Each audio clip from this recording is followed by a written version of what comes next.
ಹೊಸ ಕೆಲಸಗಳನ್ನು ಮಾಡುವುದು ಹೇಗೆ? ಕಾಲೇಜು ವಿದ್ಯಾಭ್ಯಾಸಕ್ಕೂ ಕೆಲಸ ಮಾಡುವುದಕ್ಕೂ ಸ್ವಲ್ಪ ವ್ಯತ್ಯಾಸವಿರುತ್ತದೆ.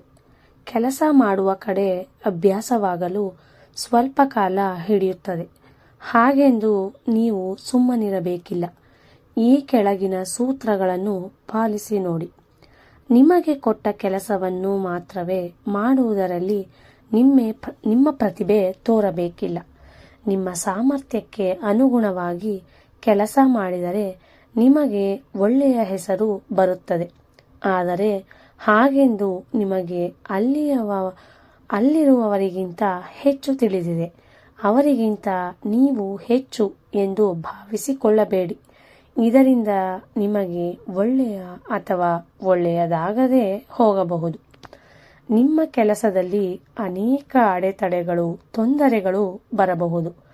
ನೀವು ಮಾಡುತ್ತಿರುವ ಕೆಲಸವನ್ನು ನಿಮ್ಮ ಮೇಲಾಧಿಕಾರಿ ಗುರುತಿಸುತ್ತಿಲ್ಲವೆಂದು ಚಿಂತೆ ಮಾಡಬೇಡಿ. ನಿಮಗೆ ಪ್ರಮೋಷನ್ ಬಾರದಂತೆ ಯಾರೋ ತೊಂದರೆಯನ್ನು ಮಾಡುತ್ತಿರಬಹುದು, ಅಥವಾ ನಿಮ್ಮ ಸಹೋದ್ಯೋಗಿಗಳು ಅವರ ಕೆಲಸವನ್ನು ನಿಮ್ಮಿಂದ ಮಾಡಿಸುತ್ತಿರಬಹುದು.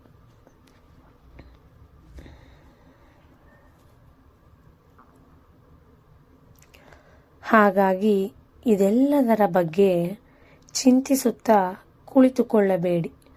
ಆ ವಿಷಯಗಳು ನಿಜವೇ, ಆದರೂ ನಿಮಗೇನು ಗೊತ್ತಿಲ್ಲದಂತೆ ಮುಂದುವರೆಯಿರಿ. ಪರಿಸ್ಥಿತಿಗಳು ಬದಲಾಗಬಹುದು. ಸತ್ಯವು ಬೂದಿ ಮುಚ್ಚಿದ ಕೆಂಡದಂತೆ ಎಂದಾದರೊಂದು ದಿನ ಹೊರಗೆ ಬಂದೇ ಬರುತ್ತದೆ. ಮೋಸ, ದ್ವೇಷ ಇವು ತಾತ್ಕಾಲಿಕ.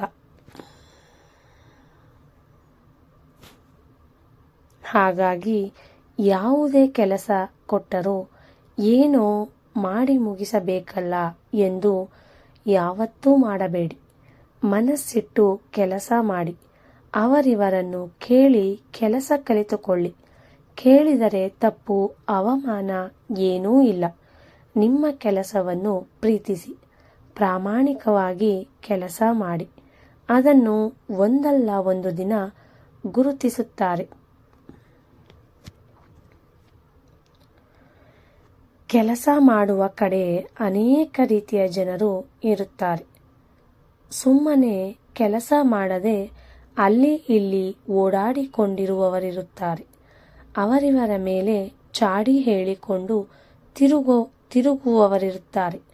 ಅಂತಹವರ ಬಗ್ಗೆ ನಿಮಗೆ ಇಷ್ಟವಿಲ್ಲದೆ ಹೋಗಬಹುದು. ಅಂತಹವರನ್ನು ಕಂಡರೆ ನಿಮ್ಮ ಪಾಡಿಗೆ ನೀವಿದ್ದು ಬಿಡಿ. ಯಾರ ಬಗ್ಗೆಯೂ ಯಾರಿಗೂ ಏನೂ ಹೇಳಲು ಹೋಗಬೇಡಿ. ಎಲ್ಲರನ್ನೂ ಕಿರುನಗೆಯಿಂದ ಮಾತನಾಡಿಸಿ. ಯಾರ ಮೇಲೆ ಯಾರಿಗೂ ಏನನ್ನೂ ಹೇಳಬೇಡಿ. ಅವನ್ನು ಬೇರೆಯವರಿಗೆ ಹೇಳಿ ಅವರು ಅದನ್ನು ಇನ್ನೊಬ್ಬರಿಗೆ ಹೇಳಿ ಕೊನೆಗೆ ಅದು ನಿಮಗೇ ಮುಳುವಾಗಬಹುದು. ಆದ್ದರಿಂದ ಯಾವ ಪ್ರಯೋಜನವೂ ಇರುವುದಿಲ್ಲ. ಅವರ ಎದುರಿನಲ್ಲಿ ನಿಮ್ಮ ಗೌರವ ಕೂಡ ಹಾಳಾಗಬಹುದು. ಕಾಲವೇ ಎಲ್ಲವನ್ನೂ ಪರಿಷ್ಕರಿಸುತ್ತದೆ ಎಂಬ ಮಾತನ್ನು ನೆನಪಿನಲ್ಲಿಟ್ಟುಕೊಂಡು ಮೌನವಾಗಿರಿ. ಧನ್ಯವಾದಗಳು.